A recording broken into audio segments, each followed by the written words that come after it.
Par conséquent, il n'y a qu'un seul salut, c'est la connaissance directe. Et aucune paresse ne pourra nous dispenser de cet effort. Il faudra absolument acquérir la connaissance directe. À formation égale, la vérité triomphe. Formez-vous, armez-vous de science jusqu'aux dents, c'est ce que j'ai dit à Obenga.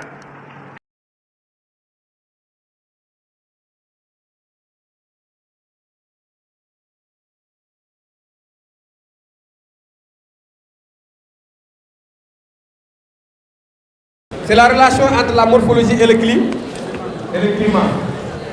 La morphologie et le climat. C'est de dire quelles sont les grandes périodes climatiques. Quelles sont les grandes périodes climatiques qui sont responsables des formations superficielles de la vallée du fleuve Sénégal. C'est ça la question de vous. Alors, la dernière fois, on avait cité un certain nombre d'épisodes climatiques, à savoir le Golien, le Tchadien, le Nord-Côtier, puis la petite bassesse, le Cibactère à l'actuel. Probablement, vous prenez les unités géomorphologiques que nous allons donc parcourir au niveau du chapitre 3. Le chapitre 2 revient un peu sur l'âge des unités morphopédologiques de la vallée du fleuve Sénégal et un peu sur leur évolution. Donc quand on parle de morphoclimat, c'est les tendances climatiques qui sont responsables de la naissance et de l'évolution des formes dans un espace que nous cherchons à caractériser ici qui s'appelle la vallée du fleuve Sénégal, qui est une des zones ethno-géographiques du Sénégal. Oui. Alors, Rogolien, c'est un épisode morphoclimatique aride, sec. Et la dernière fois, je vous disais, quand quelqu'un me dit que le Rogolien est humide, c'est zéro. Le Golien, c'est un épisode morphoclimatique aride. Aride, n'est pas humide, aride. Donc il s'étire entre 12 000, entre 22 000 et 12 000 ans, before present.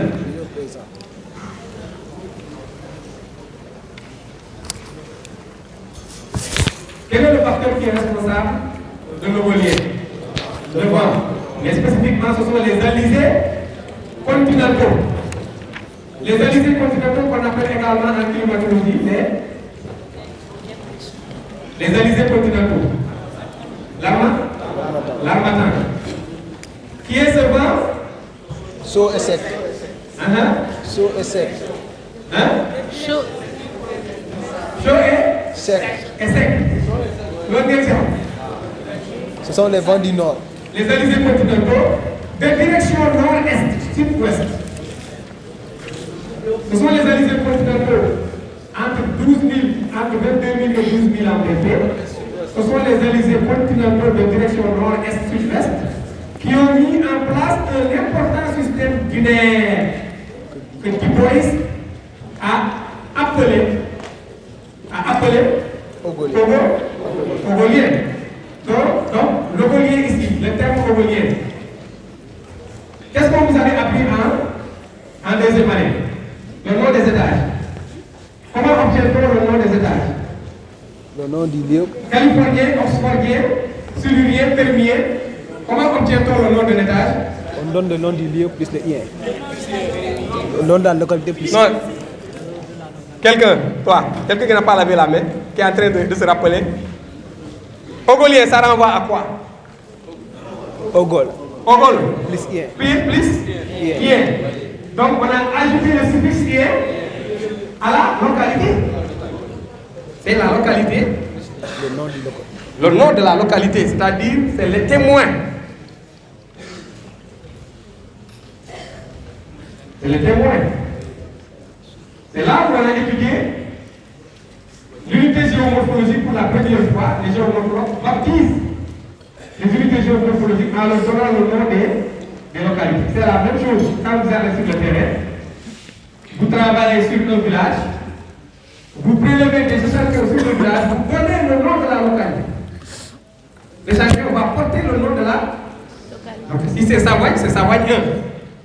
Savogne 1, Lamsar 1, Fone Boki 1, Fone Boki 2, Giladou 1, Giladou 2. Voyez-vous, Gatkalahar 1, Gatkalahar 2, Gatkalahar 3. Des choses comme ça. Donc vous mettez le nom de la localité. Alors ça c'est très important pour nous en géomorphologie. Donc El Ogol c'est dans le Trarza mauritanien. Le Trarza mauritanien c'est là. C'est ce qu'ils appellent en Mauritanie la wilaya. La wilaya. C'est l'équivalent de notre région. Quand on dit la région de Saint-Louis, ils disent la wilaya du Trarza. Ils vont dire la wilaya de l'Amassa, la wilaya du Brakna. Donc c'est la région. Donc la wilaya de Trarza, c'est la région qui est frontalière avec le fleuve Sénégal. Donc c'est là où vous allez avoir le chapelet de localités comme Tigindi, Rosso Mauritanie, Tekane, et puis vous allez remonter un peu jusqu'à la frontière avec le Brakna, où vous serez dans le Gorgol, ou également dans le village qu'on appelle Boké, en Mauritanie. Donc ici, le système ogolien a été étudié et daté pour la première fois dans le Trarza mauritanien du nom de Ogol. C'est au nom du lac Irkiz.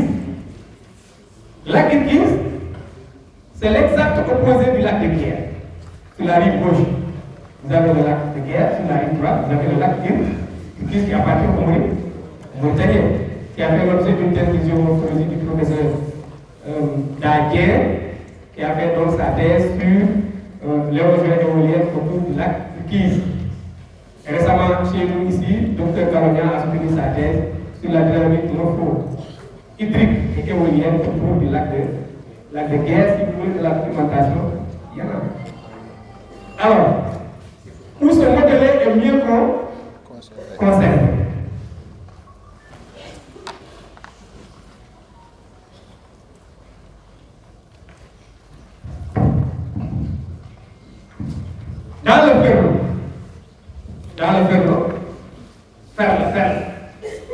Dans le ferlo, la zone silvopastorale, ce système est très aplati.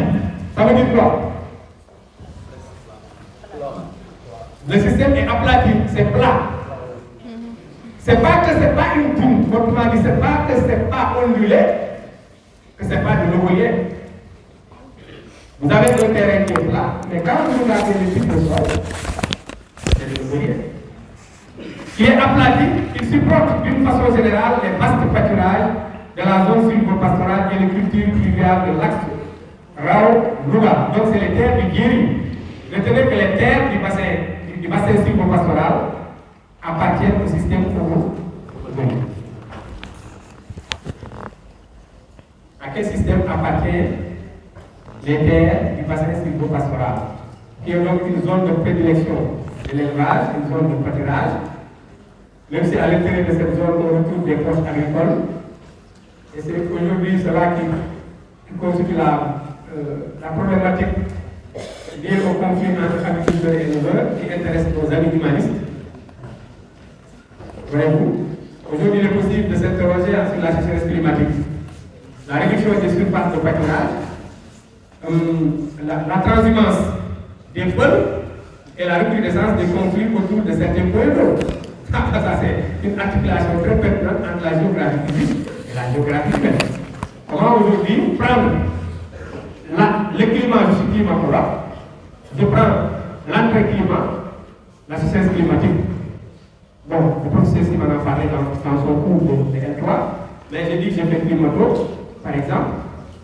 Mais je veux comprendre un peu l'impact de la sécheresse climatique sur l'habitation de ces paysages silvopastorales, en essayant de comprendre un peu comment la sécheresse climatique qui s'est traduite par la réduction des surfaces de pâturage et la raréfaction des points d'eau, parce que le fonctionnement de la zone silvopastorale, c'est un fonctionnement qui est typiquement pastoral, comme on dit, donc les éleveurs sont conditionnés par la présence des pâturages et des points d'eau. Donc ils se déplacent de boulot à un autre, c'est ce que nos parents du job appellent le manga. Mangaï, la transhumance. Alors, c'est une problématique qui est très pertinente et qui est très abordée en géographie.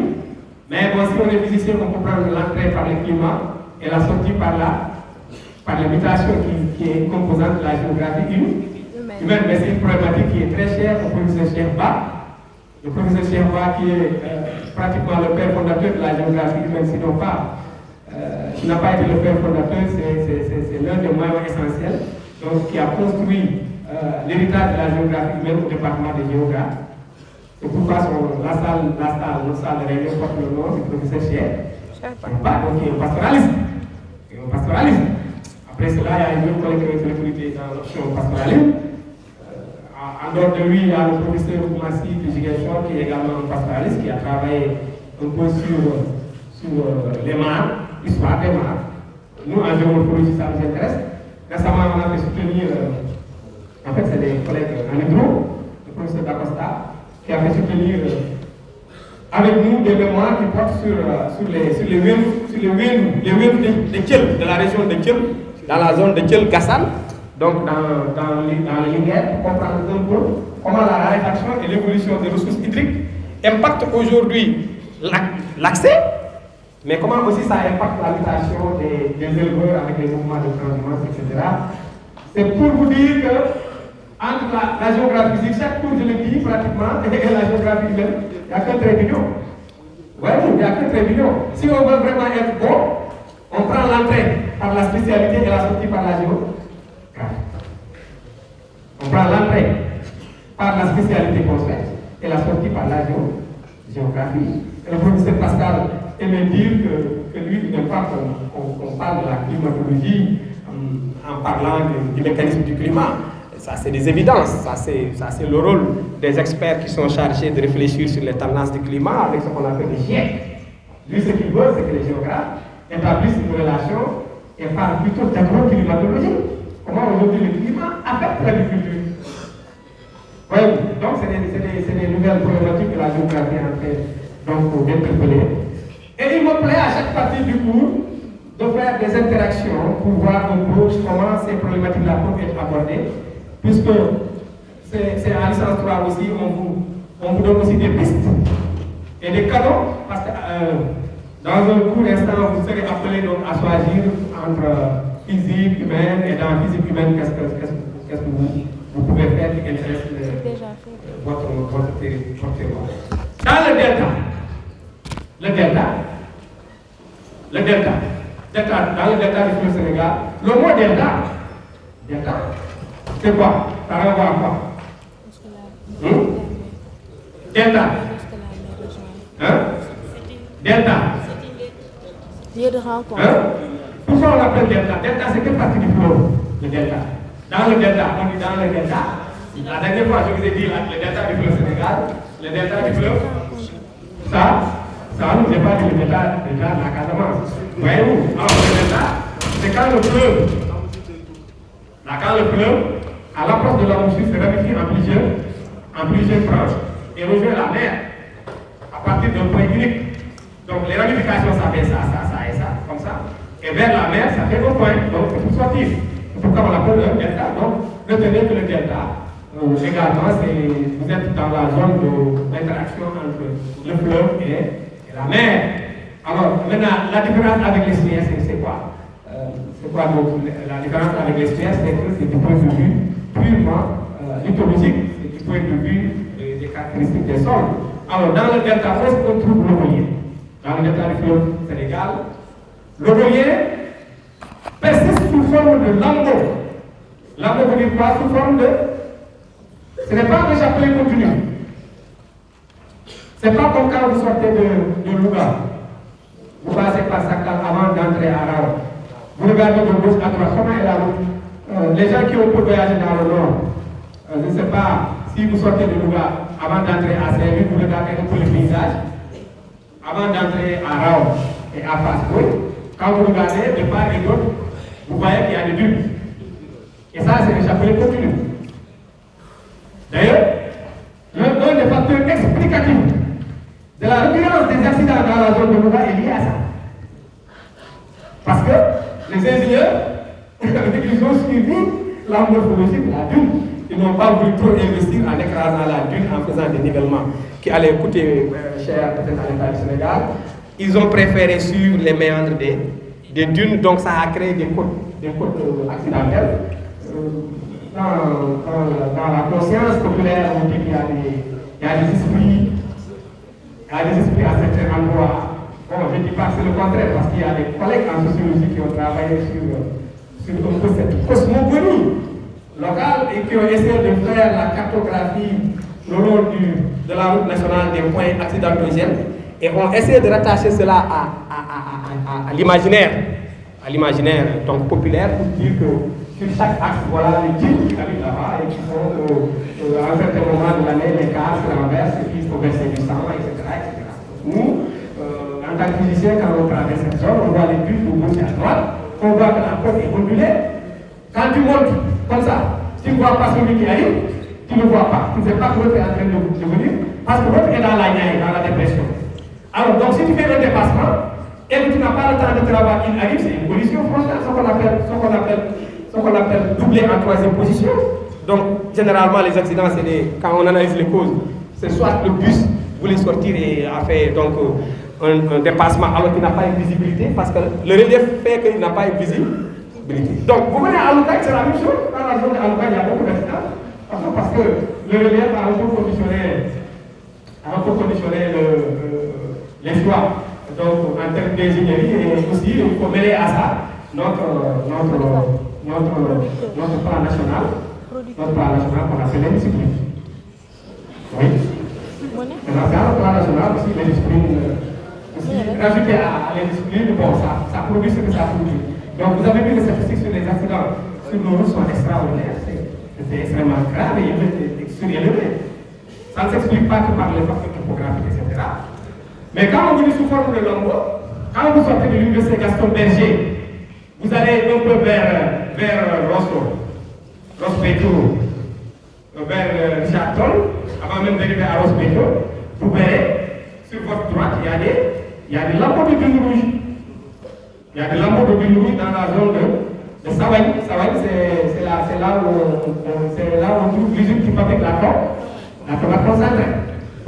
Maintenant, tout juste derrière l'université Gaston Berger, après la station BDK, vous avez un échantillon de dune rouge qui est à côté. C'est là où les étudiants font leur sport. Ça donne une vue splendide sur le cours d'eau. Il y a un axe hydraulique qu'on appelle le Borom Damsa, donc qui est dans cette zone. Et quand vous montez sur la dune, vous avez une vue splendide sur le delta du Sénégal, avec ses étendues d'eau ramifiées et parsemées de tifas. Donc, nous-mêmes, quand on était plus jeunes à l'université Gaston Berger, on aimait faire du sport à ce niveau. Et je me rappelle bien, à l'UQAD, on a fait ici deux sorties pédagogiques. On s'est arrêté sur cette dune pour expliquer le système congolien. Donc, le système congolien, on le retrouve également au sud de Rospéto. Pour résumer, disons que les terres du Guéry, le système congolien, c'est le Guéry. Parce que le Guéry, c'est les sols d'or, les fameux sols. Donc, le système congolien au Sénégal septentrional couvre les zones du Guéry. Donc, le congolien, vous n'allez pas le retrouver dans le Rwanda. C'est tout ce qu'il faut comprendre. N'est-ce pas? Maintenant, le Guéry, c'est quoi? Par opposition au Wallon. Par définition, le Guéry, c'est quoi? Le Guéry.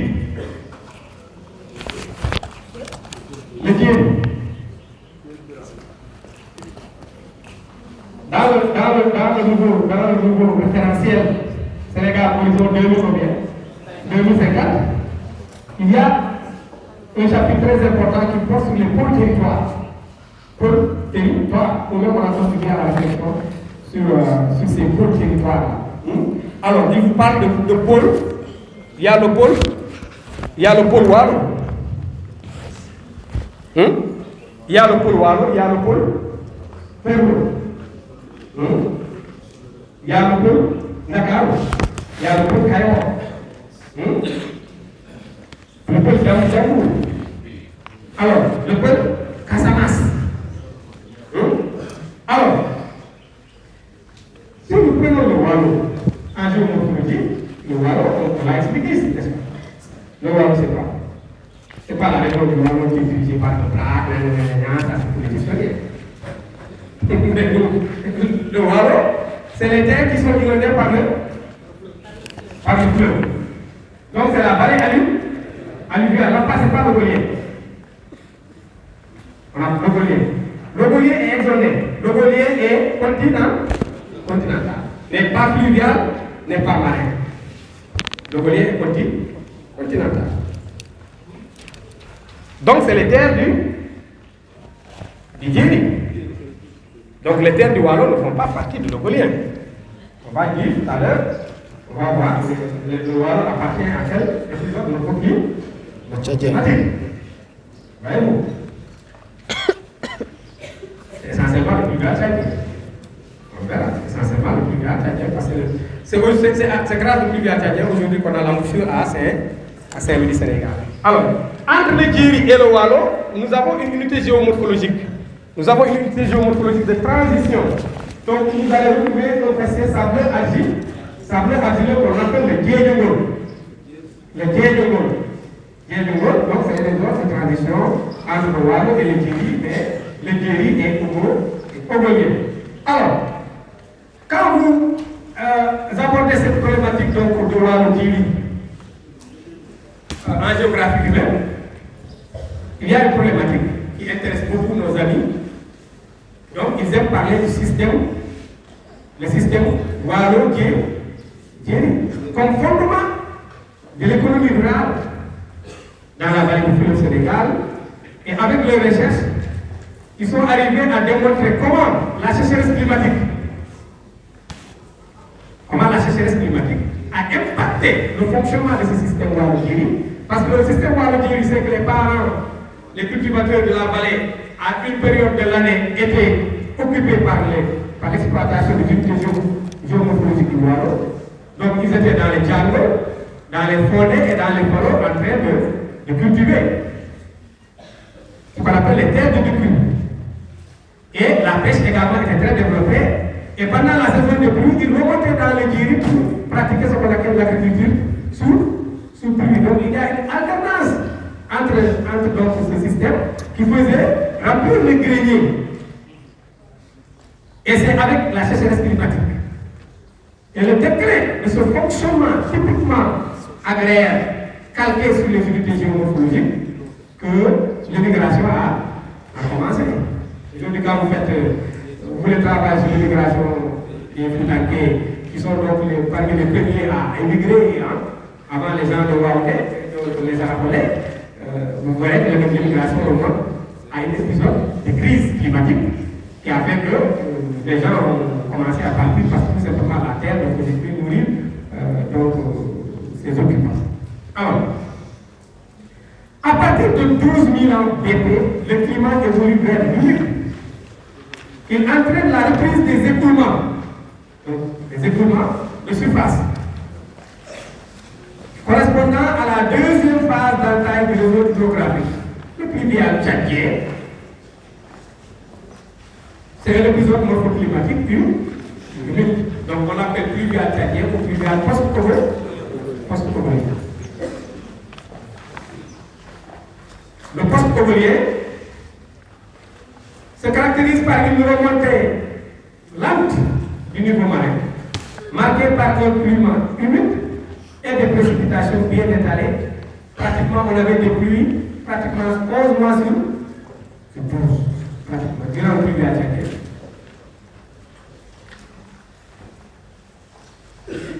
Donc, c'est l'épisode morphoclimatique caractérisé par des précipitations abondantes et bien étalées.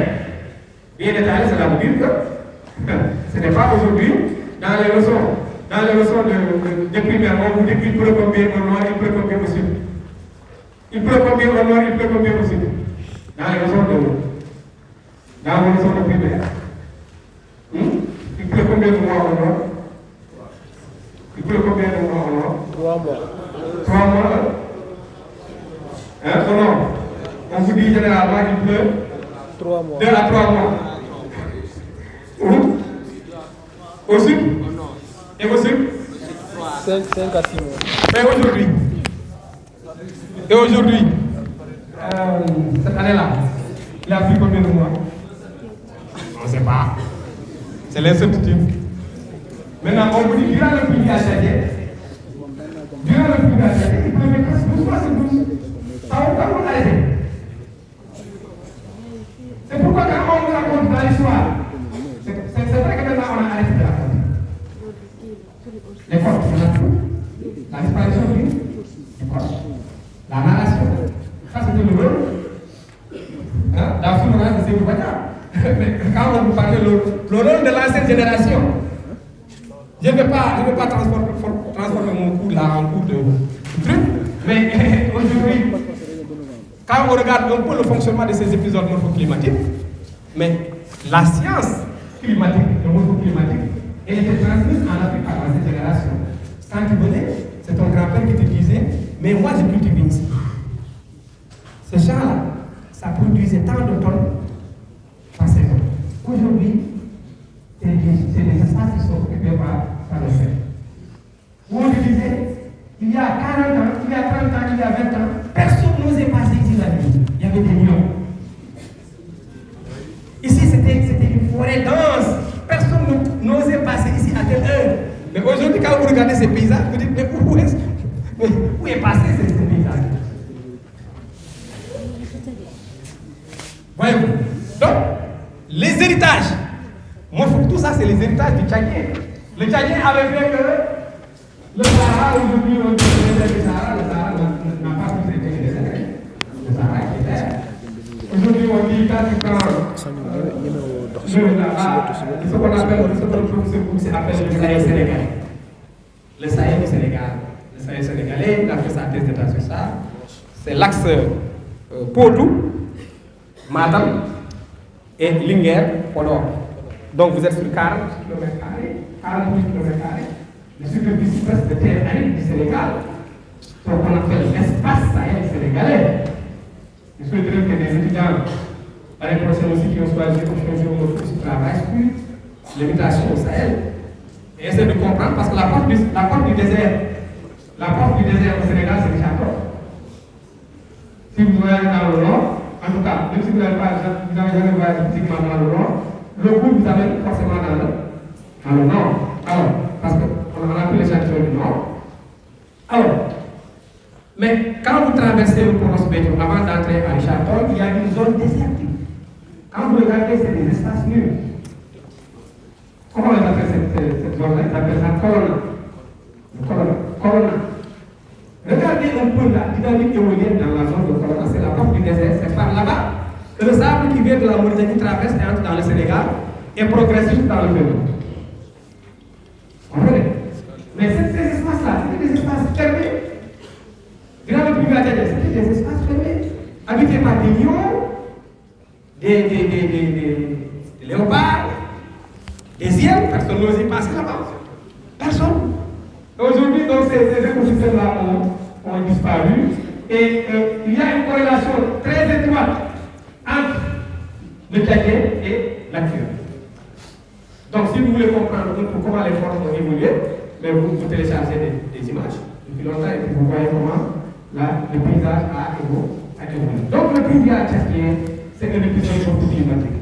Mais caractérisé par une remontée lente du niveau marin, marqué par un climat humide à précipitation bien étalé.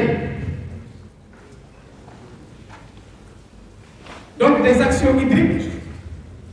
Donc pourquoi on l'appelle pluvial tchadien? C'est parce que ça a été étudié pour la première fois au cours du lac Tchad par monsieur et madame de Servante en 1972.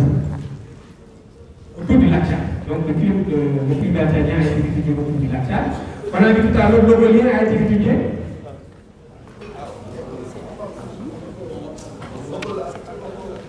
Dans le Transat Mauritanie. Alors, le réseau hydrographique devient fonctionnel. Si on vous dit que le réseau hydrographique devient fonctionnel, cela veut dire qu'aujourd'hui, Les vallées fossiles qu'on a au Sénégal, sur la rive gauche et en Mauritanie, n'étaient pas fossiles. C'est le privé tchadien qui a présidé à la naissance de ces vallées fossiles. Et quand vous allez dans certains paysages, les anciens peuvent vous indiquer les noms et l'emplacement de tous les réseaux hydrographiques du monde. Ils peuvent te dire ici c'était le mur de tel, ici c'était le mur tel, ici c'était le mur tel, ici c'était le mur tel. Et aujourd'hui, quand vous allez là-bas, c'est des espaces qui sont secs.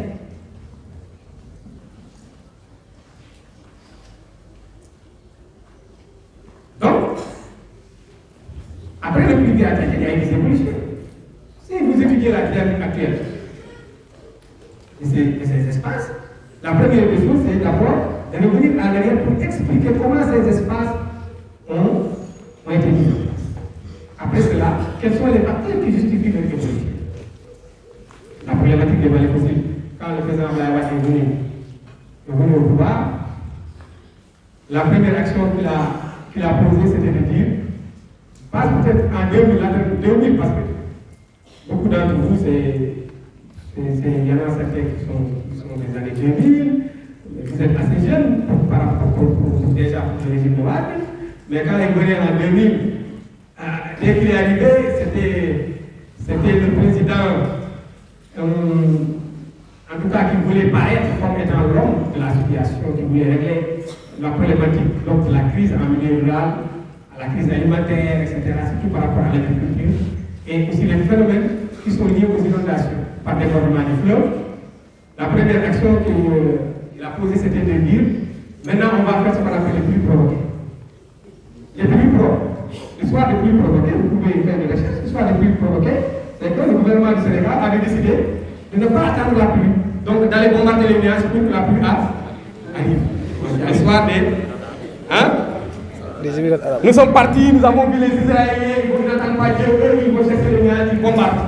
Ils bombardent, ensuite ils créent la pluie, ce qu'on appelle la question des pluies provoquées. Vous avez l'histoire des pluies provoquées. Deuxième histoire, l'histoire des bassins de rétention. Aujourd'hui, bassins de rétention, ça existe toujours. Les bassins de rétention, il y a une agence qui s'occupe de ça. Alors, les géophysiciens qui peuvent faire hydro ou ressources, accès à l'eau, etc., la problématique des bassins de rétention, c'est une problématique importante. Oui, les bassins de rétention. Après cela, il a créé, hier j'ai écouté à 19h, l'émission qui passe à 19h sur TFM, où on a invité un habitant, je ne sais pas si c'est un député ou je ne sais plus, il parlait de Gagnon. Et il parlait des effets de Gagnon, des effets de la brèche, c'est ce qu'ils appellent là-bas chez eux, dans leur nomenclature, c'est ce qu'ils appellent le vol. Alors, il a créé la moussure du fleuve Sénégal. Il est venu, il a créé la moussure du fleuve Sénégal, je règle la problématique des inondations, j'ouvre. Tout ça, c'est dans la vallée du fleuve Sénégal et ce n'est pas hors sujet. Ce qu'il a créé après, tout ça, c'est une problématique. En tout cas, les chercheurs se sont engouffrés dans ça, chacun a dit ce qu'il avait à dire, et jusqu'à présent, le sujet est là. Il y a à manger, à boire, hein, ce n'est pas encore fini. Récemment, on a mis la terre de Marguerite. Il a fini, on va mettre encore d'autres terres, puisque les conséquences, ça continue. Parce que l'agriculture a disparu, le sel a apparu, les gens sont en train de mourir en traversant la moussure, des villages vont quitter, d'autres villages vont quitter. C'est problématique. Mais le problème qu'il a soulevé et qui est en lien direct avec nos cours, c'est la question des vallées fossiles. Et ça a failli réveiller la tension entre le Sénégal et la Mauritanie à l'époque. Et la Mauritanie, puisque à partir du moment où il a dit on va revitaliser les vallées fossiles, c'est ce qu'on appelle le projet de revitalisation des vallées fossiles. On va réalimenter les vallées fossiles, on va régler l'insécurité alimentaire. En tout cas, la problématique de la sécurité alimentaire. Vous pouvez travailler, là je parle de la géographie, parce que tout pousse sur le sol. Notre alimentation ne pousse pas par les nuages. Il faut l'air de l'eau, on va mettre un peu d'hydro, il faut le sol qui est là, les sédiments. Après, il y aura la température, il y aura tout ce que vous voulez, il faut qu'il y ait des hommes pour cultiver les hommes pour réussir pour prendre ces zones productives. Ouais. Donc, c'est important. Mais le projet de Watt, c'était de dire qu'on peut revitaliser les vallées fossiles. Ces vallées qui étaient humides durant le pluvial tchadien se sont achètées après. Et quand ces vallées se sont asséchées, c'est des modes de production qui ont disparu. Et avec la disparition de ces modes de production, mais les comportements ont changé. C'est ça qui a été à l'origine de l'exode rural. La société des élections des gens sont venus à Dakar. Yamoulben, tout ça, Pékin, tout ça, c'est alimenté par ces crises-là, donc en milieu rural. Alors, donc, les vallées fossiles, c'est une problématique maintenant aujourd'hui. Et juste pour vous dire que la problématique de l'insécurité alimentaire, parce qu'aujourd'hui, dans le programme du nouveau gouvernement, on parle de transformation systémique de nos ressources. Il y a toujours eu ces velléités, mais il y a toujours des problèmes. Alors, restons sur le sujet par rapport aux vallées fossiles, qui nous intéresse ici. Alors, donc, ces vallées, c'était des réseaux hydrographiques très denses. Donc, on n'avait pas de problème pour trouver de la nourriture. Vous allez me dire, à cette époque-là, on n'était pas 18 millions d'habitants. Vous allez me dire, à cette époque-là, on n'avait pas la même coupe démographique, puisqu'avec les derniers résultats de l'ANSD, on dit 70% de la population au moins de 35 ans. Donc, si on gouverne, c'est pour les jeunes. Et par les jeunes, ça c'est clair. Si on rate la lecture sur ces résultats statistiques, on passe à côté. Et on nous dit que chaque année, il y a plus de 300 000 jeunes qui tapent à la porte de l'emploi. Alors, la question des vallées fossiles, c'est le plus vieux qui a disparu avec la sécheresse des années 70, et donc qui a laissé des vallées asséchées. Donc, le président Ouad voulait les revitaliser artificiellement à partir du fleuve Sénégal. Donc, le fleuve Sénégal, c'est l'OMS, l'Organisation pour la mise en valeur du fleuve Sénégal. Donc, il y a des chartes. Il y a un quota de prélèvement sur le fleuve Sénégal. Aujourd'hui, la société qui gère l'aménagement et l'exploitation des terres de la vallée du fleuve Sénégal et du Delta, maintenant on dit que c'est la Sahel, n'est-ce pas? La Sahel. On dit que maintenant le rôle de la Sahel doit être élargi à d'autres zones, mais par rapport à l'irrigation, l'agriculture irriguée, il y a des quotas de prélèvement sur le fleuve Sénégal. Alors, au moment où le président Ouad voulait mettre en œuvre le projet de revitalisation des vallées fossiles, au même moment, il est parti en France pour se ravitailler en armement. Donc, les Mauritaniens, nos voisins mauritaniens, nos frères, ont pensé que, puisque quand il était dans l'opposition, il disait qu'Abdou Diouf avait peur d'écraser la Mauritanie, donc il est venu pour se venger.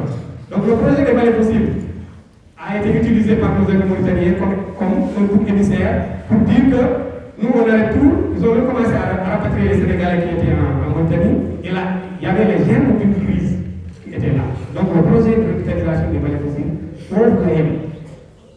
Mais si aujourd'hui on arrivait à régler ça, mais disons que le problème lié à la sécurité alimentaire allait être réglé. Aujourd'hui, l'État du Sénégal, dans le gouvernement actuel, n'a pas mis sur la table ce dossier de revitalisation des vallées fossiles, mais essaie de régler la problématique d'accès à l'eau en essayant de revitaliser certaines vallées à partir du lac de Guiers, notamment la problématique de l'eau de la ville de Touba. Aujourd'hui, la nappe de Touba n'est pas propice à régler ce problème-là. Il nous faut obligatoirement faire un transfert d'eau à partir du lac de Guiers. Si on ne fait pas de transfert d'eau à partir du lac de Guiers, on ne pourra pas régler les problématiques, un problème d'eau dans la ville de Touba. Nous-mêmes à Dakar ici, notre eau, l'eau que nous utilisons vient du lac de Guiers. Le lac de Guiers, c'est le rivière. Alors, le réseau hydrographique devient donc fonctionnel, et aujourd'hui, le réseau hydrographique n'est pas fonctionnel. Parce que toutes ces vallées-là sont des vallées fossiles. Ne sont pas revitalisées. Il faut arriver maintenant à trouver une solution pour revitaliser certaines vallées. Ça, c'est une des propositions que les géographes ont voulu faire. D'autant plus qu'en Mauritanie, récemment, je ne sais pas si à une émission où j'ai vu qu'ils sont en train de revitaliser les vallées, notamment dans le cadre de leur programme qu'on appelle le programme FATA. Donc, c'est un programme de mise en valeur des terres, etc. Ils revitalisent, ils sont en train de curer des canaux pour revitaliser des vallées fossiles. Ils sont en train de créer des barrages pour favoriser donc, le développement de l'agriculture irriguée et faire la promotion de l'agriculture de culture. Le Gorgone se jette de nouveau dans le Sénégal. Le Gorgone c'est un affluent du fleuve Sénégal à partir de la Mauritanie. Alors, qui recreuse à son tour son lit, le fleuve Sénégal recreuse à son tour son lit à travers les cordons de Guinée Bogolien pour rejoindre l'océan. Très bien. Là, on a une question très. Quand et comment le fleuve Sénégal a arrivé à créer son embouchure à Saint-Louis? C'est ça. Alors, avant les Tchadiens, on a dit qu'il y avait le Bogolien. Donc, le lit du fleuve Sénégal était barré par des dunes. Donc, le fleuve était endoré. Un fleuve qui n'a pas d'embouchure, comment on l'appelle? Endoré. Endoré. Donc, le fleuve Sénégal n'a pas toujours eu d'embouchure. Les yeux pensaient que chaque fleuve avait embouchure. Comment embouchure? C'est avec le pluvial tchadien que le Gorgol, donc qui est sur la rive droite, qui est l'océan du fleuve Sénégal, c'est renforcé, puisque quand il y a beaucoup d'eau, la force de l'eau permet de creuser, de surcreuser le lit et donc de couvrir des espaces beaucoup plus importants. Donc, le cours principal du fleuve Sénégal, avec son cours principal, a recreusé son lit mineur, a percé la dune bogolienne. C'est ce qu'on appelle les remblais. Après, on verra les remblais. Les remblais semblent argileux. On les verra dans le chapitre 3. Les remblais, c'est ça. Pour rejoindre l'océan. Donc, c'est à partir du Tchadien que le fleuve Sénégal est arrivé à rejoindre l'océan, à trouver, donc, à créer son embouchure. Mais il y a une autre question. L'emplacement des embouchures. Si vous prenez l'historique des embouchures, dans la vallée du fleuve Sénégal et dans la ville de Saint-Louis, aujourd'hui, au moment où on parle de la position actuelle de l'embouchure, c'est à Gagnon. C'est à Gagnon. Au début, ce n'était pas à Gagnon, au début, c'était au nord de Contact. Donc, il y a eu plusieurs positions. Comment ces positions aujourd'hui? Tu fais des grimaces comme si tu n'as pas compris ce que j'ai dit. J'ai dit la position de l'embouchure. Il faut écouter avant d'écrire. Il faut comprendre avant d'écrire. Écrire après. Quand on comprend, on peut écrire facilement. Même si on rentre, on dort, on prend les thé, on regarde les séries que vous regardez là. Il y en a combien maintenant? Il y en a au moins une dizaine, ou une quinzaine. Et la moussure a bougé, oui. Actuellement, nous sommes dans une épisode de climatique entre l'acteur et l'acteur.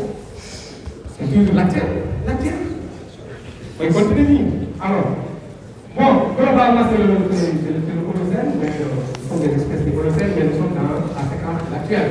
Alors, donc, le fleuve Sénégal a eu plusieurs positions dans le temps et dans l'espace.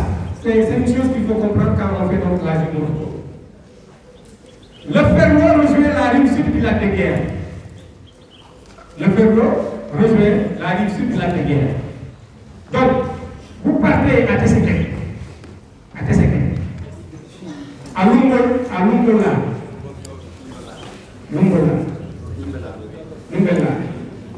vous partez à Tesséquet, voyez-vous, à Labgar. Vous êtes dans la zone sylvo-pastorale. Mais le réseau hydrographique fossile du Ferlo est directement interconnecté avec le réseau que vous avez au niveau du lac de Guerre dans la zone du Waalo. Donc, le Waalo et les Djiris se communiquent. Donc, durant le pluvial tchadien, le Ferlo rejoint la rive sud du lac de Guerre à partir de Kornomassa, en Moula. Mais, on est en train de parler du pluvial tchadien, c'est-à-dire comment le paysage rural, agro-pastoral sénégalais était il y a 12 000 ans, mais la problématique qui se pose aujourd'hui pour votre génération, c'est de dire comment en est-on arrivé aujourd'hui à une période de crise, et ça, c'est les géographes qui en ont la réponse, et comment les résoudre. Et pour les résoudre, l'approche géographique, c'est toujours s'inspirer du passé. On ne peut pas trouver des solutions si on ne n'interroge pas le passé, si on ne réfléchit pas sur comment ces espaces ont été créés naturellement, comment ces espaces ont évolué. Aujourd'hui, si on doit les résoudre, comment on fait, qu'est-ce qu'on dégrade? Pratiquement, ce qu'on voit, c'est qu'il y a eu plusieurs projets après qui ont été créés, qui ont perturbé donc, le fonctionnement de ces écosystèmes. Aujourd'hui, on peut être à Bakiki. On met en place une route, on met la RN3 par exemple, la route qui passe par, si vous voulez aller à Matam en passant par Ranérou, vous passez par Baké, etc. Dans la Jolof, Linguère, vous continuez Ranérou, puis à la route qui pour aller à Bakéji, vous continuez tout droit, Lendori, vous entrez à Ourossogui, Carrefour. Si vous voulez, vous continuez par la toile pour aller vers Bakel, Canel, Omo, Canel. Bakel vient après. Si vous voulez, vous prenez la route pour retourner vers Bokidjare, Chilogne et puis jusqu'à You. Vous allez jusqu'à Térédi, c'est autre chose.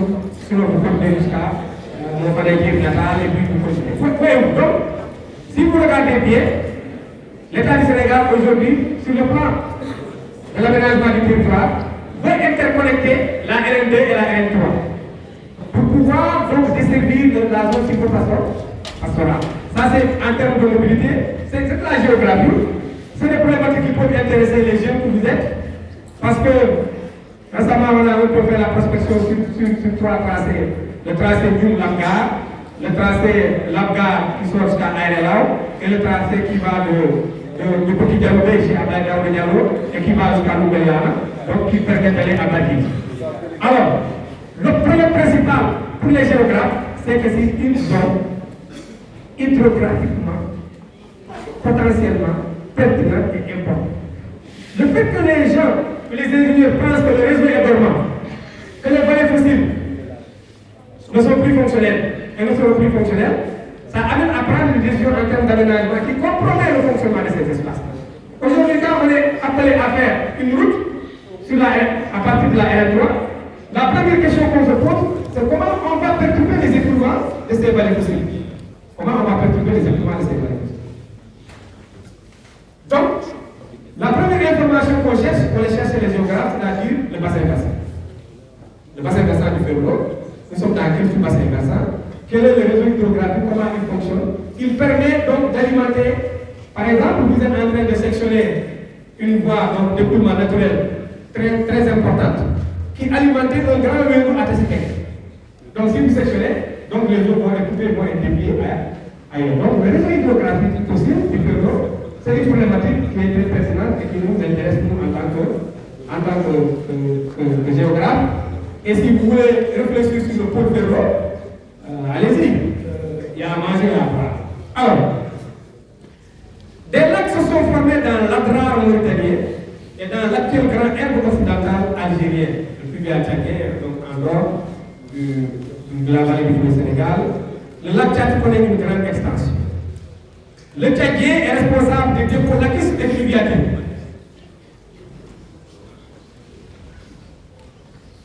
Les dépôts lacustres et fluviatiques, je vous disais que le système des lacs littoraux, c'est Tchadien.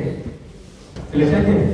Aujourd'hui, quand certains partent au niveau du lac Rouge, vous partez à Sono, dans la ville de Sono, vous entendez passer dans la ville de Sono, à Gaparou. Vous voyez? Ou bien vous allez ici au niveau du lac Rouge. Mais certains sont tellement impressionnés quand ils creusent un peu en surface, ils voient que l'eau est douce, mais ils sont émerveillés, ils disent, vous voyez, quand vous creusez, c'est extraordinaire, etc. autour de l'eau douce. Alors, et pourtant, c'est des lacs salés. Vous prenez la lagune de la Sono, vous creusez à certains endroits en surface, mais l'eau est douce, mais pourtant, c'est de l'eau de mer qui rate. C'est quoi ça? C'est quoi ça? Pour un géographe, c'est impressionnant. C'est les reliques du fluvial tchadien. C'est des eaux douces. C'est des eaux douces. Et maintenant, à certains endroits, quand vous creusez, vous n'avez pas la nappe salée. Ce que vous avez, c'est ce qu'on appelle la nappe superficielle latriculaire. La nappe superficielle latriculaire, elle peut être saumâtre. Ou bien elle peut même être douce à certains endroits.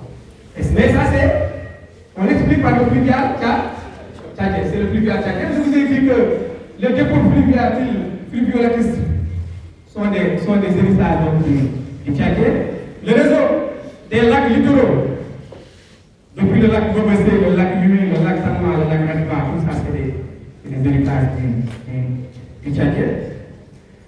Donc, tel que les troupes d'eau douce dans les Niayes, les troupes sont des éléments du Tchadien. Les troupes, la dernière fois j'avais parlé ici des troupes, je pense qu'en première année aussi on a parlé des troupes. On nous a même montré un échantillon, on nous a dit ça, c'est les troupes de l'autre. La tourbière, oui, la tourbière des Niayes. Observation in situ à l'eau. Ces bas-fonds sont progressivement mis en place. Donc il y a des dépressions qui sont donc inondées par l'eau en permanence. Alors, comment ces bas-fonds ont évolué durant le Tchadien ont été colonisés par une abondante végétation d'hydrophyte. Une abondante végétation d'hydrophyte. Je vous ai dit, les hydrophytes, ce sont les plantes qui sont adaptées au milieu, aux eaux douces. On les appelle hydrophytes ou les hydrophytes. N'est-ce pas? Alors, si c'est le contraire, c'est les anneaux. C'est les anneaux. Ça, c'est les travaux de Anne-Marie Lézine. Les formations de base d'estuaires, donc les estuaires, les troupes, les lacs littoraux, tout ça, c'est le Tchadien. Et le Tchadien est responsable de la quasi-totalité des unités géomorphologiques productives, dans lesquelles on proliféré une faune de mollusques.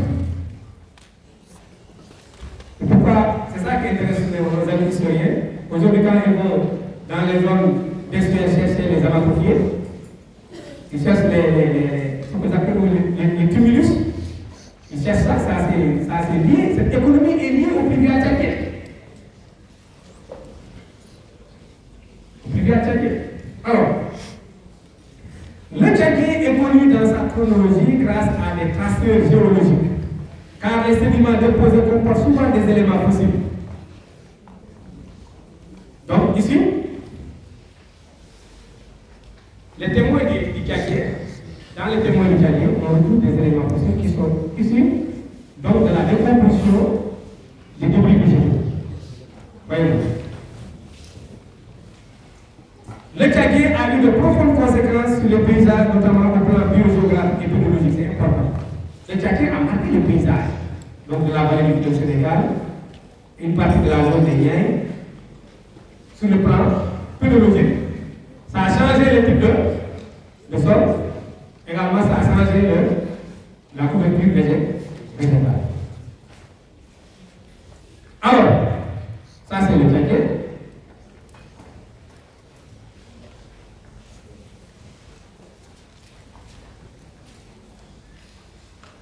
Au plan biogéographique, une flore d'hydrophyte à affinité guinéenne migre vers le nord pour remplacer la flore soudanienne et sahélienne.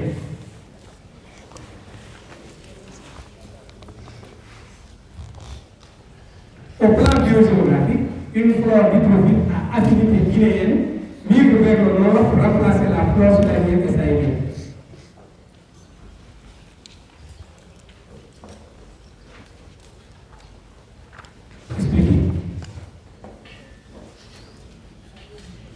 Il y a eu un changement de paysage dans le Tchadien. Donc, on avait presque une forêt guinéenne. Quand vous parcourez certaines zones de la vallée du fleuve Sénégal, il y a des espèces qui ont disparu, mais qui étaient là, les Gonakis. Les Gonakis ont disparu. Il y a des espèces qui ont carrément disparu parce que c'est avec la sécheresse, donc plus grand Tchadien, c'était des espèces qui étaient là. Vous entrez dans la zone des Niayes, dans la partie de Gaïdon, vous allez voir des espèces de reliques. Les cocos nucifera. Les cocos nucifera sont des espèces de la forêt guinéenne. Aujourd'hui, quand vous les voyez, ce sont des espèces de reliques. Ce sont des espèces qui sont plus adaptées à ce milieu, mais qui sont donc héritées du fluvial tchadien. Disons, pendant le fluvial tchadien, il y avait une. C'est comme si la Casamance était au nord, pour parler simple. Durant le fluvial tchadien, c'est comme si la Casamance la Bête Casamance était au nord. Il s'agit essentiellement de strates ligneuses associées à Elaeis guineensis, Focus spogeli, Voracis palamellifera, etc. Typha australis, Typha elephantina, Sporobolus picatus.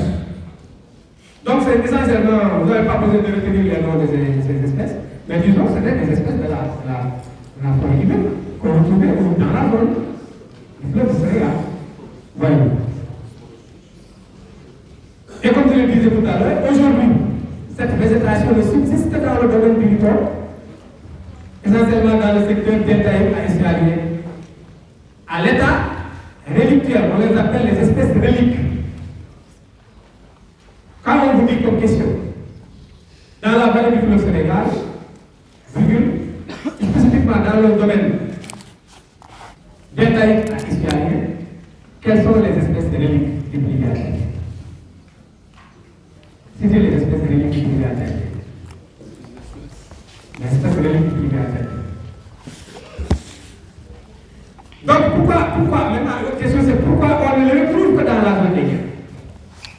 Ces espèces reliques qui sont donc des rescapés de la forêt guinéenne ici du privé attaqué au nord. Pourquoi ces espèces subsistent? Pourquoi ces espèces on appelle les espèces rescapées du privé attaqué par rapport à la sévérité qu'on a aujourd'hui?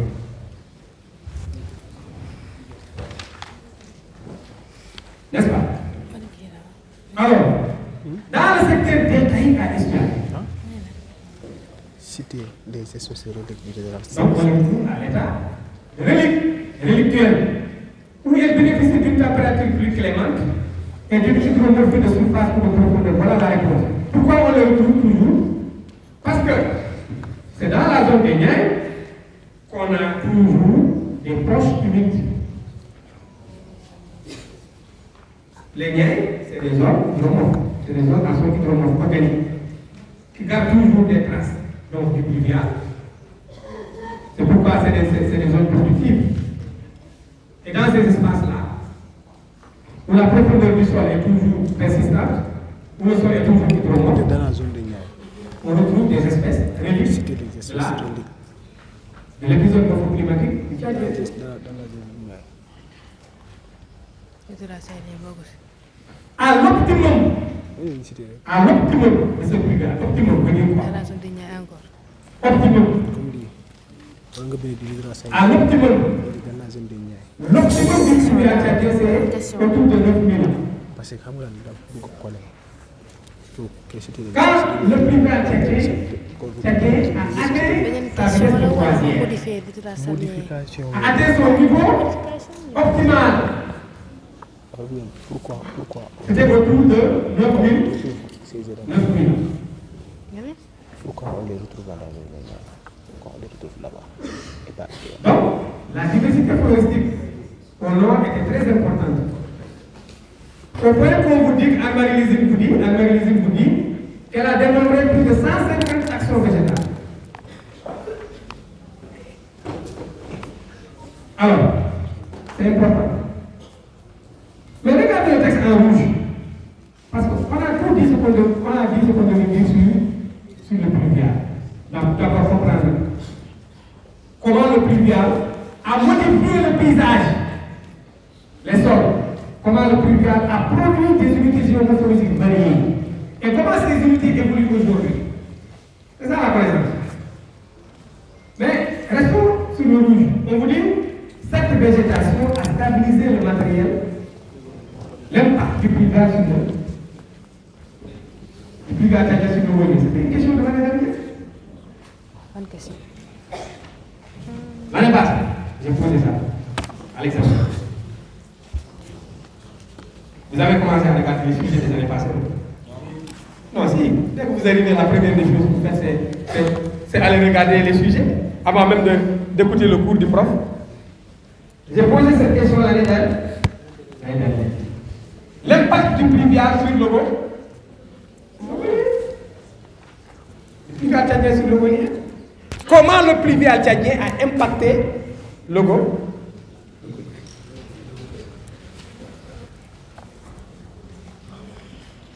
Oui. Donc, le terroir, une fois plus tôt, nos terres. Ils sont toujours membres. Puis les deux. Ils regardent avec les yeux, comme on dit en géographie, mais ils s'approprient les territoires. Mais quand vous êtes géographicien, vous regardez le territoire avec votre yeux. Ah, ça c'est quel type de sorte? Ah, pourquoi ici il y a une dépression? Cette dépression-là, qu'est-ce qui a fait que la dépression est là? À quelle époque elle a été là? Est-ce qu'elle a toujours été comme ça, comme on voit la dépression aujourd'hui? Sur l'Ogolien. Et elle servait à quoi? Est-ce qu'il y avait de l'eau? Il n'y avait pas d'eau. Qui était là dans ce village avant nous? Où sont-ils? Pourquoi ils ont migré? Quelle est leur histoire? On fait une condensée, on essaie de comprendre. Comment les unités morphopédologiques ont façonné la vie des communautés dans le temps et dans l'espace. Et vous verrez que les unités morphopédologiques. Alors, pour donc, un observateur non averti, c'est juste un étendue de terre vide comme ça. Mais pour nous, géographes, c'est plein d'histoire, c'est plein de sens au plan physique et humain. Donc, quand on regarde le paysage, on s'interroge, on crée nos sujets, on crée nos questions de recherche, on essaie de les résoudre en regardant le paysage. Donc, pour nous, le paysage, c'est notre laboratoire. Nos territoires, c'est nos objets de recherche. Quelqu'un va se dire, ça c'est le champ de mon père. Mais mon père, il cultivait sur quelle unité géomorphologique? Ton père ne va pas se poser la question de ça. Toi qui as fait l'université, pourquoi aujourd'hui mon père il cherche à mettre de l'engrais? La question de l'insécurité, la problématique de la sécurité, tous les gouvernements qui se sont succédés essaient d'attaquer et de régler cette problématique-là. Mais si vous voulez comprendre cette problématique-là, mais restez en géographie. Donc, l'impact, la réponse est là. Lisez.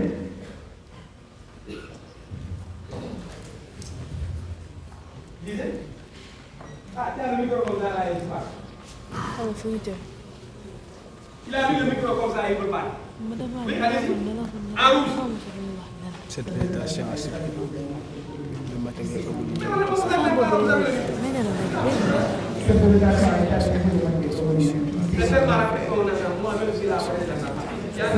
Cette végétation a stabilisé le matériel congolien. stabilisé. Congolien. Qui s'est en même temps réunifié. De solutions en médecine, en fer, d'où l'appellation de Là, maintenant vous comprenez. Vous comprenez pourquoi le Goliath c'est le Dior. Le Goliath c'est le Dior. Le Goliath c'est le Dior. Vous avez des carrément, c'est pour le Dior. Amu ci Dior parce que foofu amuñu Dior. Pour Dior amul. Dior da ngay dem ci les gens de Yang Yang là. Les Dior. Hein? Les Saloum, ñoo lay wax Dior. Suufu Dior. C'est ça le Goliath. Mais le Dior, on vous dit, les sols Dior, c'est les sols ferrugineux, lessivés ou non lessivés. Donc le lessivage. Pourquoi le lessivage? Si c'est l'impact du paysage, c'est le lessivage. Moi, si je me pose la question pour l'examen, je m'attends à ce que les étudiants me disent, mais le paysage est responsable du lessivage des oxydes de fer contenus dans le système congolien. C'est ma réponse. Mais cette réponse-là, elle n'est pas écrite comme je viens de le dire dans le cours expressément comme ça. Certains vont juste recopier ce passage-là et me rendre ça c'est bon. Je mets 1 sur 5, au moins il a recopié. Je mets 1. C'est le lessivage. Parce qu'on a dit les lessivés. Avant le Tchadien, le Goliath était là. Avant le Tchadien, le Goliath était là, n'est-ce pas? Le Goliath était là. Le Tchadien est venu après. Maintenant, comment le Tchadien a impacté le Goliath? C'est ça. Donc il y a le lessivage. Il y a également, ça c'est la présence de l'eau en abondance, mais il y a également la présence de la végétation. On vous a dit que la végétation a permis de fixer les dunes, puisque les dunes étaient mobiles.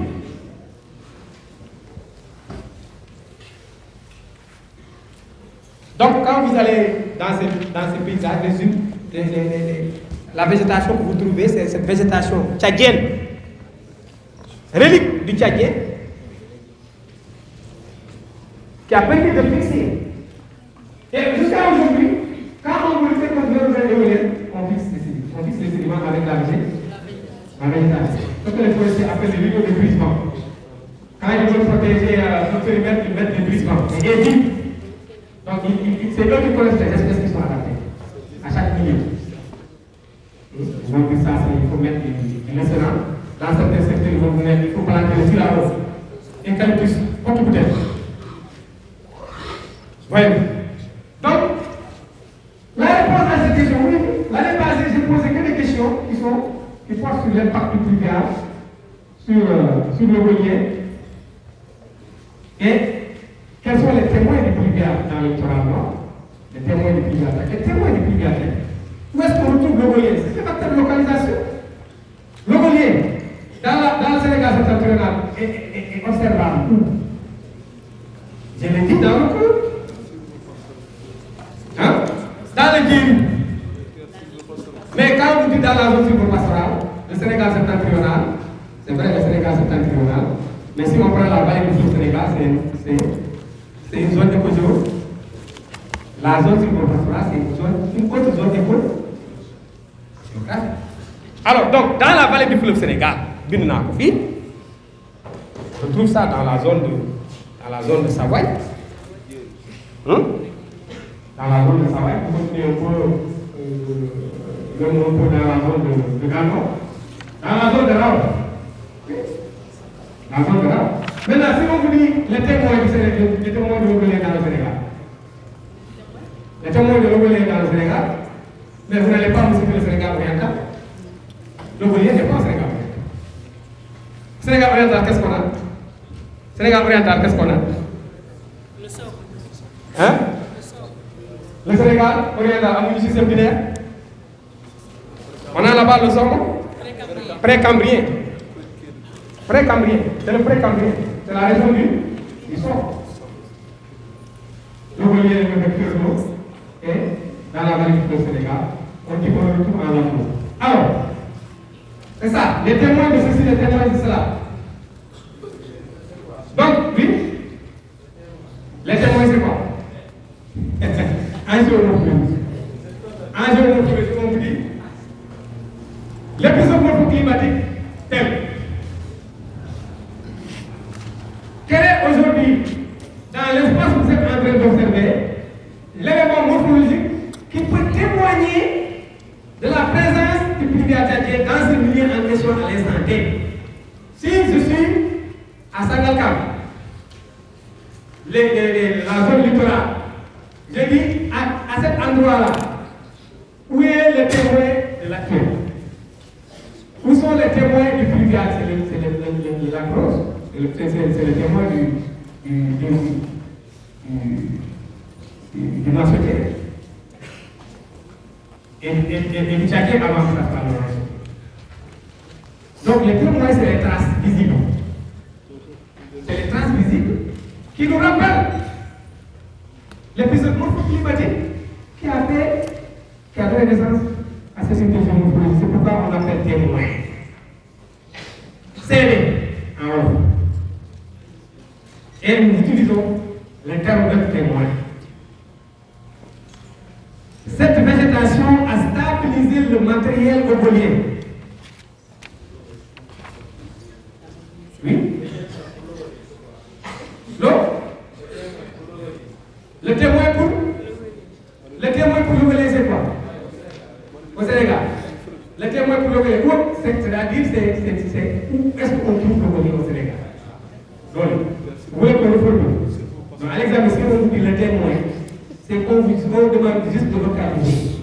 Oui, avec le problème. Comprends?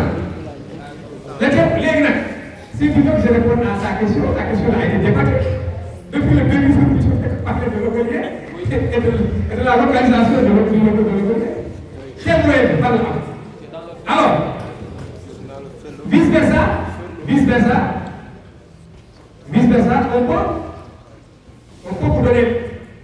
on peut vous donner le substrat.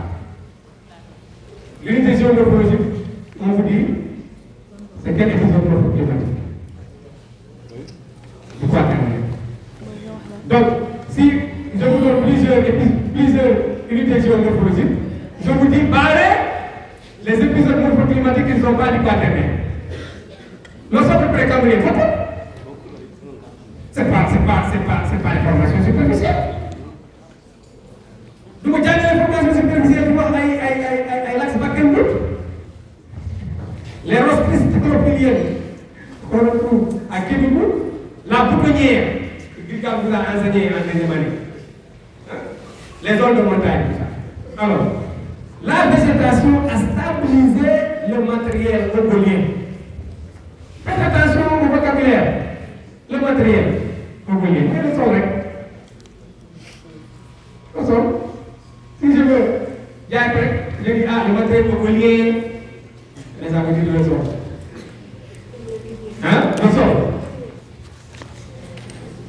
Qui s'est en même temps rubéfié en raison de la circulation active de solutions en fer.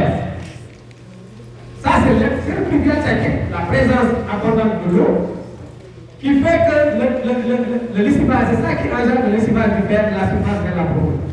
Voyez. D'où l'appellation de l'une rouge par Tricard, 1965, Jean Tricard, le professeur Jean Tricard. C'est un des éminents chercheurs, Jean Tricard, le professeur Jean Tricard, qui a documenté, ou l'un des premiers chercheurs, des précurseurs, qui a vraiment étudié et documenté les unités géomorphologiques de la Sénégambie. C'est après lui, le professeur Jean Tricard était, avant qu'on le renvoie les Français de notre université, c'est eux qui avaient démarré notre université chez Antadio. Donc c'est eux qui ont enseigné les anciennes générations. Parce qu'après le professeur Jean Tricard, il y a le professeur Mounou Sarasal, donc vous voyez ce décrit ici. Alors,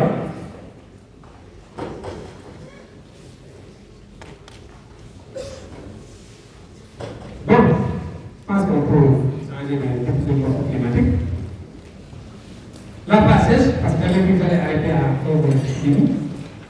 Il reste 10 minutes, on va parler de la phase sèche. Et prochainement, on va parler du noisetier. On va parler de l'actuel. Avant de débuter le chapitre 3. La petite phase sèche. 8000, 6000, 800 ans before present.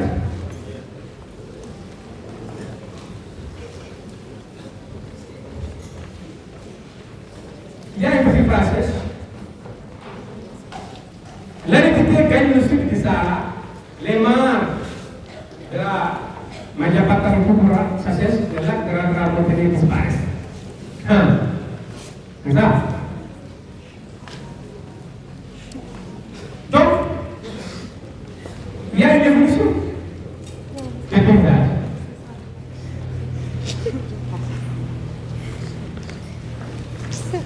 Mais on vous dit, parce qu'il y a un débat scientifique qui s'est posé, il y a eu un début d'assèchement des mares, des affluents. Mais le climat n'a pas vraiment évolué comme ça a été le cas, de façon aride en tout cas, comme ça a été le cas pendant le moment.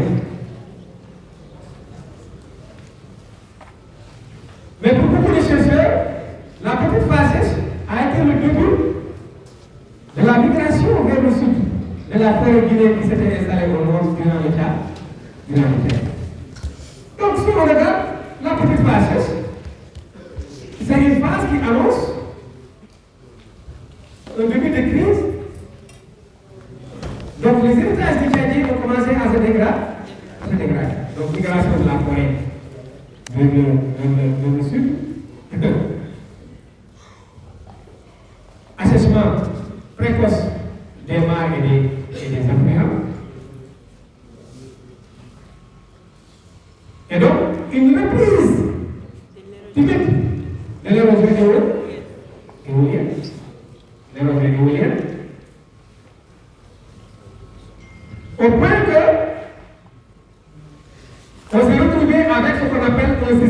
Mongolien Remani.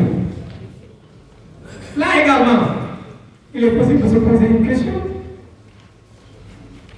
Quel est l'impact de la petite phase sur les Tchadiens et sur le Mongolien? Quel est l'impact de la petite phase sur le Mongolien et sur le Tchadien?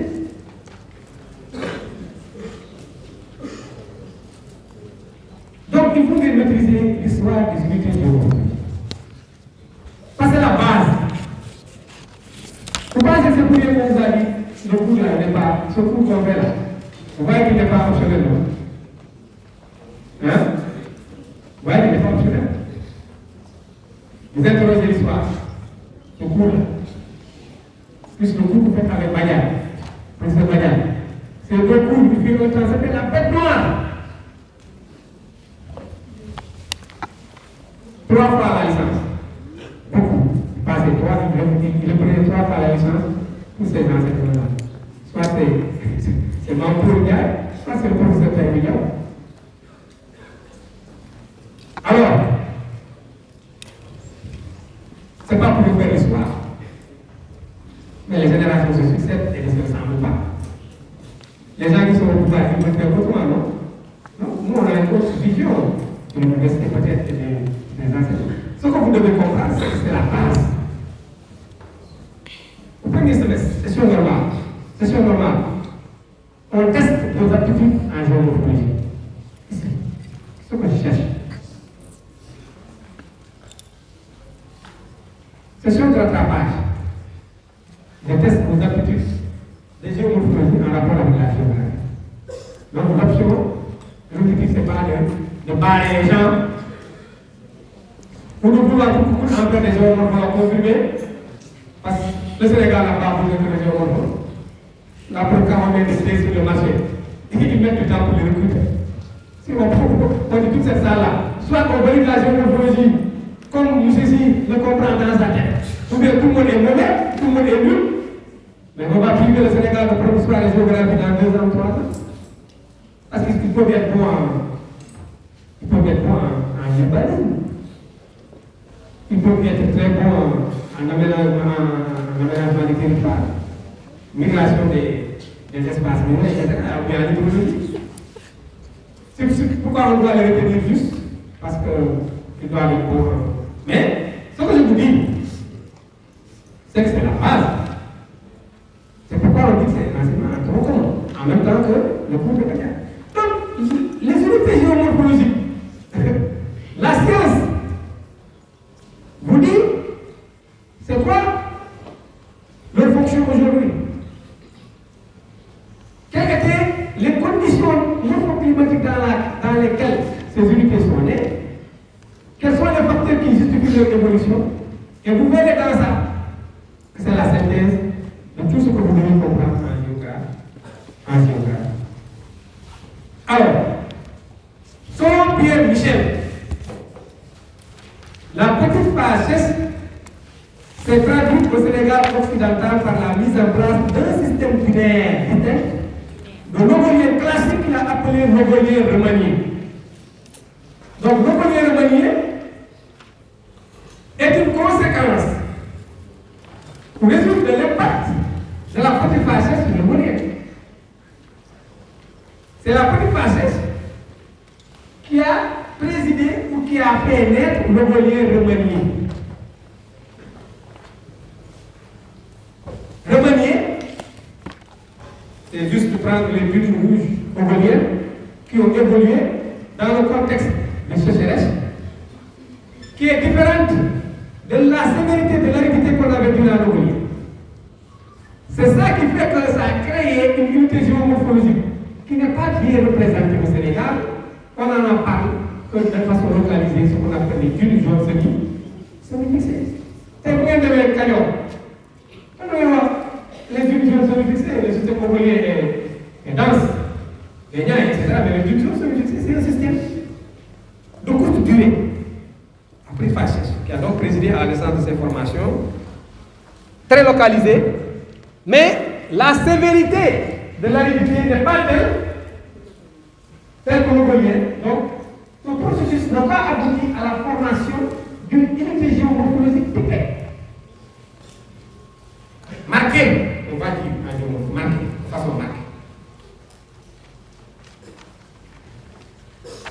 Alors, c'est ça.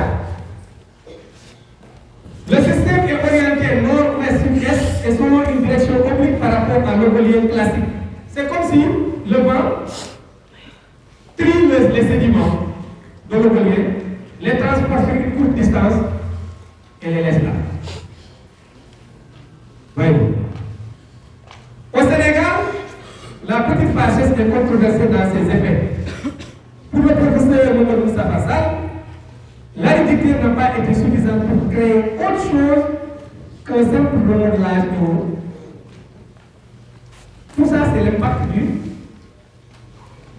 de la petite fâcheuse sur l'orgolien. Le système orgolien classique et celui dit remanié ne forment qu'un et un seul système mis en place entre 22 000 et 12 000 ans.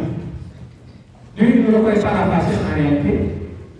C'est ce que j'ai dit, puisque la sévérité de l'hérédité n'a pas permis la mise en place d'un système distinct pour lui et pour d'autres chercheurs.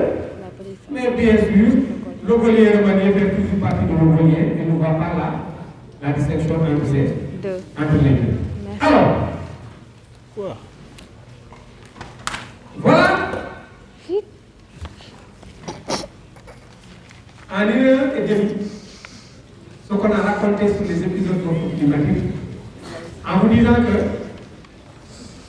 l'orgolien, le caguet, la petite fâcheuse, et après on va voir le noisetier, et finir par ce que nous vivons aujourd'hui. Parce que vous devez comprendre que dans l'actuel et le subactuel, ce que vous observez à l'œil nu actuellement n'était pas comme ça. Alors, je pense qu'aujourd'hui c'est bon. Donc vous verrez. Après c'est bon. Le prochain coup, on va terminer le chapitre. Et on va commencer le chapitre 3. Vous avez des questions? Sinon c'est bon.